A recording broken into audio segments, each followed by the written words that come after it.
जो भी व्यक्ति सरकारी जमीन का फर्जी दस्तावेज बना करके उस पे अपना काम कर रहा है, जैसा कि उसमें खेती कर रहा है या फिर उसमें किसी प्रकार का बिल्डिंग बना रहा है या फिर उस जमीन को अपने नाम से करने के बाद फिर उस जमीन को बेच दिया है, तो अब ऐसे लोगों को पता लगा करके उनके ऊपर कानूनी कार्रवाई करने की पूरी तैयारी कर ली गई है। तो वेलकम गाइस, आप लोगों का एक बार पुनः इस ऑनलाइन अमीन कोर्स बाय एम राजीत आलम यूट्यूब चैनल पर बहुत बहुत स्वागत है। आज का वीडियो बहुत ही खास होने वाला है, क्योंकि आज के इस वीडियो में हम चर्चा करने वाले हैं कि सरकारी भूमि अगर कोई भी व्यक्ति छल कपट के माध्यम से अपने नाम करा लिया है, तो अब उनके ऊपर क्या बीतने वाला है, आने वाले दिनों में उनके ऊपर क्या कार्रवाई होगी, इन सभी बातों पर विस्तार से हम चर्चा करेंगे। और आप लोगों से एक छोटी सी रिक्वेस्ट है कि यदि आप इस YouTube चैनल पर पहली बार वीडियो देख रहे हैं, तो सबसे पहले आप इस YouTube चैनल को सब्सक्राइब करके बेल के आइकन को दबा करके नोटिफिकेशन को ऑन करके अपने दोस्तों में ज्यादा से ज्यादा शेयर कर दीजिएगा। तो चलिए बिना देरी के वीडियो को हम लोग शुरू कर लेते हैं।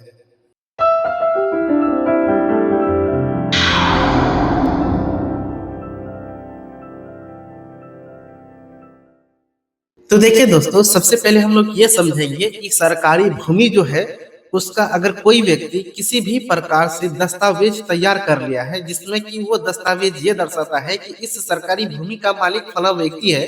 तो अब ऐसी परिस्थिति में सरकार ने एक बहुत बड़ा कदम उठा लिया है।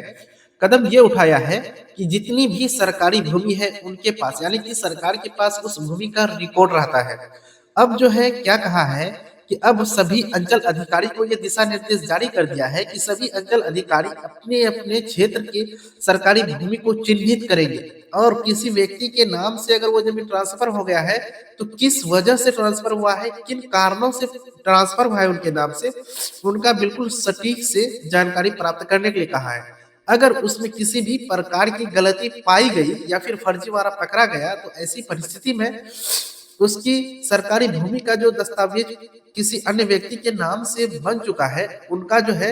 वो दस्तावेज रद्द कर दिया जाएगा। साथ ही साथ जो व्यक्ति के नाम से दस्तावेज बना था उनके ऊपर भी विभागीय स्तर से एक कानूनी कदम उठाया जाएगा उनके ऊपर, कि वो धोखाधड़ी के माध्यम से जो है इस जमीन को प्राप्त किया था। इन्हीं सब को देखते हुए बिहार सरकार ने एक बहुत बड़ी कदम उठाई है, जिसमें सरकारी भूमि का जो संरक्षण है उनका संरक्षण मतलब करने के लिए ये कदम उठाया है, जिसमें ये कहा गया है कि अगर सरकारी भूमि जमीन कहीं है किसी मौजा के अंतर्गत है, तो उनको सरकार अपने अंदर में लेंगे और उस जमीन का सरकार विभिन्न विकास योजना में उनका काम करेंगे। जैसे कि अभी के समय में आप देख रहे होंगे कि आपका जो मौजा है और उस मौजा के अंदर में कहीं भी सरकारी प्लॉट है, तो उस पे अभी जो नियम चल रहा है मिनी ब्लॉक बनाया जा रहा है। जी हाँ दोस्तों, अभी के समय में जो थोड़ा बहुत सरकारी जमीन जिस भी मौजा में प्राप्त हुआ है उन पे अभी मिनी ब्लॉक बनाया जा रहा है। आपका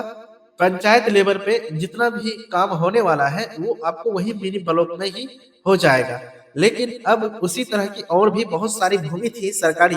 जो कि बहुत सारे ऐसे दलाल व्यक्ति हैं जो कि कर्मचारी को या फिर सीओ को घूस दे करके और जाकर के उस जमीन को वो अपने नाम करा लिया है। अपने नाम तो कराए यहाँ तक तो ठीक है, लेकिन उस जमीन को फिर वो किसी थर्ड पार्टी के पास बेच देता है, तो थर्ड पार्टी जो है उस जमीन पर अपना मकान बना लिया है। और बहुत जगह ऐसा है कि थर्ड पार्टी के पास जो बेचा है वो उस जमीन पर खेती कर रहा है, या फिर ऐसा भी हुआ है जो अपने नाम कराया है उस भूमि पर वो अपना खुद का मकान बना लिया है, या फिर उसको जो है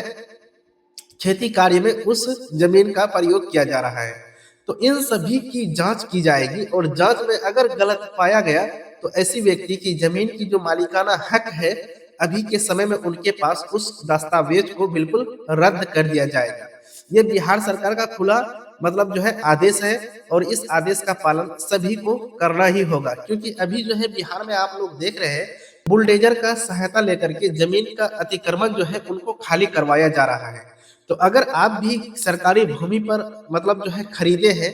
सबसे पहले यहाँ समझिए ये, अगर आप पट्टी का जमीन, अगर आपको पर्चा मिला है 3 डिसमिल 4 डिसमिल या 5 डिसमिल का, जितना भी अगर आपका पर्चा है, तो उस पर कोई असर नहीं आने वाला है, क्योंकि वो सरकार खुद मतलब जो है उन व्यक्तियों को देता है जिनके पास बसने के लिए जमीन नहीं होता है। वहीं पे बहुत सारा ऐसा जमीन है जिनको सरकार नहीं देता है, और जाकर के कुछ व्यक्ति जो है मतलब जो है धोखाधड़ी से उस जमीन को अपने नाम कर लेता है। तो उन्हीं को सरकार अभी खोजने का अभियान जारी कर रहा है, अभी किया नहीं है, लेकिन आने वाले कुछ दिनों में जो है ये पूरी तरह से लागू कर दिया जाएगा और सभी को मतलब जो है ये बात का इंफॉर्मेशन मिल जाएगा कि कब तक उनको ये प्रूफ करना होगा कि वो जमीन किस तरह से उनके नाम पर ट्रांसफर होकर के आया था। तो इसी तरह की जानकारी अगर आप चाहते हैं तो आप सबसे पहले इस YouTube चैनल को सब्सक्राइब करके बेल के आइकन को दबा करके नोटिफिकेशन को ऑन करके अपने दोस्तों में ज्यादा से ज्यादा शेयर करें, क्योंकि इस YouTube चैनल के माध्यम से आप लोगों को वो जानकारी दिया जाता है जिस जानकारी की आप लोगों की जरूरत होती है और उस जानकारी को जानना आपके लिए बेहद जरूरी हो जाती है, क्योंकि समय समय पर जो है बहुत तरह की जो है मतलब नियम कानून चेंज होता रहता है। हम उम्मीद करते हैं कि ये वीडियो आप लोगों के फायदा के लिए ही था। तो आज का वीडियो हम यहीं पर समाप्त करते हैं, मिलते हैं एक नया वीडियो में एक नई जानकारी के साथ, तब तक के लिए जय हिंद।